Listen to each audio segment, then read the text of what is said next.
Hello and welcome to the tutorial. Today we're going to take a look at the rear derailleur and how to adjust it. First we're going to take a look at what makes up a derailleur, then how it works, and last but not least we're going to take a look at different ways of adjusting it to make sure it works perfectly. Alright, so let me change my camera angle and then we can get started. So we have the derailleur body here, the connection bolt, the lower cage, and then the chain runs on the small sprockets or gears. Below we have the cable connection here, where we tighten the cable to the derailleur housing, and back here, this part, we have the cable tension adjustment knob. Now if you turn that, you can slightly adjust the tension to be higher or lower depending on what your need is. Alright, we have the 3 screws here. We have these 2 at the bottom which adjust or rather limit the travel of the derailleur. So the bottom one adjusts how much it can travel to the right towards the larger gears, and the bottom one limits how much the derailleur can retract towards the smaller gears here and towards the frame. Alright, now the last one is this screw which adjusts the I would say the vertical height of the derailleur. And usually it's good practice to leave it in the middle setting, as I have it right now. Alright, so we know how what the parts are. Now I'm going to show you how it works.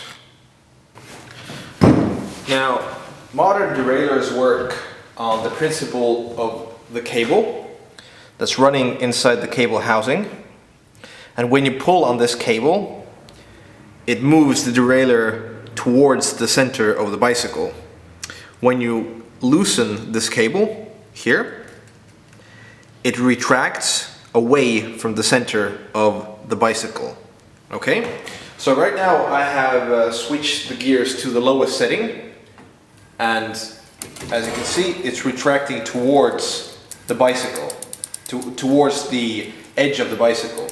Now when I change up one gear, I tension the cable, you can see that it jerks a set amount. Sorry, that is defined by the shifter type and the shifter manufacturer. So for example, Shimano shifters usually work best with Shimano derailleurs, but sometimes they do work with SRAM shifters as well. And it's the same way with SRAM parts, that usually SRAM derailleurs work best with SRAM shifters, whether they be trigger or grip shift type. Okay, so let's continue on changing the gears. So one by one we're going higher, and when I loosen the the cable again, the derailleur moves and moves away from the center of the bicycle. So this is a different view at the derailleur system and how it shifts gears.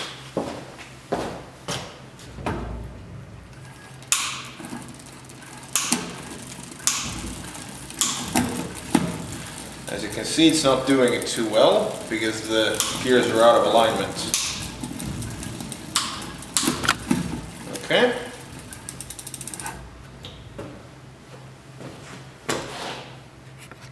So the most common problem that people have with adjusting derailleurs is that the cable tension is incorrect.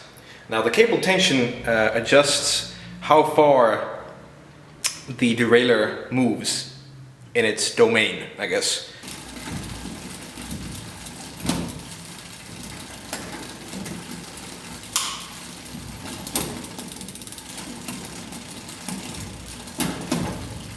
Alright, so you start pedaling and you encounter this problem where you shift, but it shifts back as you let the derailleur go. So when you shift up, it goes on the gear for a second and then comes back down. It means the cable is too loose. So the best way to adjust it is to take this adjustment knob here, which adjusts the cable tension, and turn it out a few turns, usually depending on how slack the derailleur cable is. It might be one full turn, or it might be half a turn, or it might be even 2 or 3 full turns. So I turned it about 2 or 3 full turns, and now I'm going to try the gear change again. Alright, and now it changed it, and now it's staying in the correct gear. But if you over tighten this, what happens is, let me switch to the lowest gear. So if you over tighten this cable, you might have a problem where you offset the cable tension so much that when you shift to the lowest gear, it doesn't go to the smallest sprocket, it actually goes to the second smallest. So when that happens, you need to loosen the adjustment knob at least 3 or 4 turns, at least, so it goes back onto the right gear. Okay? But right now, it seems to be in good condition. It's changing the way it should. Now the next thing I wanted to show you were the Derailleur Limiters. The lower one here and the upper one here. Now I turned them out quite a bit. I had them tuned so it doesn't go either way too much. And now I'm going to show you what happens if they're not calibrated properly. Okay? So I turned these out a few turns, and I'm going to put it on the largest gear here, and now I can brake. Okay? And if you look at the derailleur now, the sprocket here, I can actually move it over the largest sprocket. So if I move it over and keep pedaling, the chain will actually go in between the hub and the gears or sprockets. Okay? So now this is generally not good, and that's why you need to adjust these. Okay? I'm going to put the chain back on. I'm going to show you what happens when it goes to the lower part of the frame. Because getting the chain off from the top is actually pretty simple, but it does sometimes happen that it goes in between the frame here, and then it's going to be extremely difficult to get it out. You have to take the rear wheel off, and only then you can take it out. Okay? So I'm going to just switch here, and as you can see, it's trying to change over. And if you look, you can actually see that the chain, I'm going to move the camera just a little bit.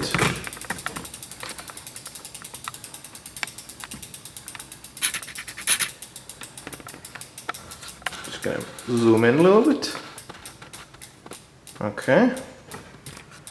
Now, if you look, the chain is actually hitting the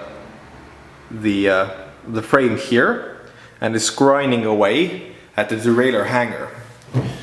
Now this is a narrow frame, so the chain cannot go in between the smallest sprocket and the frame itself. But I've seen it happen, and it really it can destroy the chain because it gets stuck, and when you're pedaling, you can have an accident as well. So it's never good. So as you can see, it's grinding away.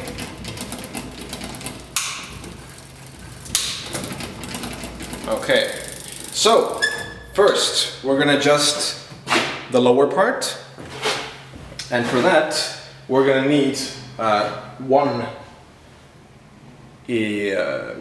need one Phillips driver or Phillips screwdriver, depending on how you call it. And what you do, I'm going to move the cable out of the way for now. Okay, and what you do is you tighten this screw here. This top one limits how far away the derailleur can retract from the frame's center. Okay, so the top one. The lower one here decides or limits how far the derailleur can travel inwards towards the center of the frame. So I'm going to adjust the small one and just look what happens.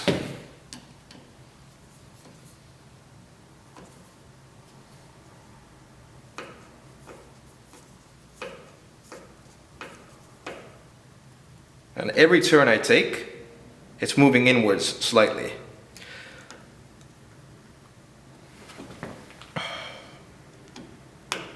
Alright, so you can see the movement quite well. And what you want to do is you want to line up the lower part of the cage with the top part and then the derailleur. If it's all going in one line, then it's in very good shape and position. So this seems to be in quite good position. And now we're going to concentrate on the large sprocket. So let me change the gears up. Okay.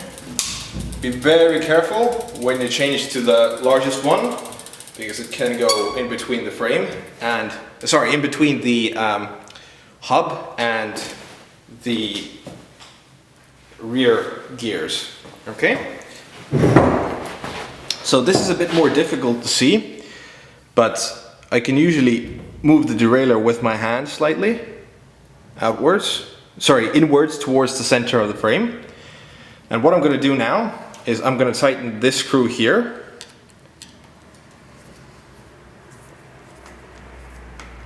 And what happens is when you're close and you start tightening it, I know I'm close now, and when you start tightening it, it actually starts moving away from the center, because you're limiting the distance it can travel. Okay, so looking again, just a better angle. When I tighten it, it retracts away from the center. If I loosen it, it goes towards. Okay, so usually it's good practice to tighten it until you feel a little bit of resistance and then leave it as it is. What to do next is now you're going to try to pedal, just ever so slightly. Just kind of zoom out so you see a bit better. Okay, so you're going to pedal now, and then try and see if you can still change the sprocket over if you can still force the chain over the largest sprocket towards the center of the frame. Okay, so I'm going to try it, and as you can see, there's no movement from the derailleur. And even though I'm really trying to shift, it's not moving. So this is the way to adjust the limiters for the derailleurs.